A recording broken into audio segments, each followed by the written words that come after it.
তো ভাই তোমরা কোথা থেকে এসেছো? মুর্শিদাবাদের কান্দি থেকে। আমাদের দোকানের খোঁজ খবর কিভাবে পেয়েছিলে? ইউটিউবের মাধ্যমে দেখেছিলাম দাদা। আচ্ছা, একটা কম্পিউটার সেটআপ তোমার কত টাকা কিনলে তোমরা? এটা 44,600 টাকা। মাদারবোর্ড নিয়েছে জিগাবাইটের 650M গেমিং ওয়াইফাই মাদারবোর্ড নিয়েছে।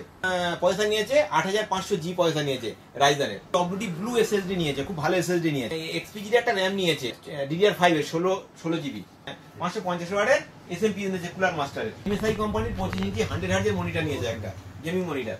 হ্যান্ডফোর্সের কিবোর্ড মাউস কম্বো নিয়েছে একটা। ARG ক্যাবিনেট নিয়েছে একটা ভালো। 3টে ফ্যান। আমাদের ইউটিউবে বলা ছিল গিফটের কথা। গিফট হিসেবে ভাইকে একটা বোর্ডে হেডফোন দেওয়া হয়েছে। দোকানে তো অনেক দূর থেকে এসছো, এসে কেমন লাগছে? আচ্ছা, আমাদের ভিউয়ারদের জন্য কিছু বলতে চাও? আপনারাও আসুন মাইন্ড কম্পিউটারে আপনাদের স্বপ্নের পিসি বানিয়ে নেওয়ার জন্য।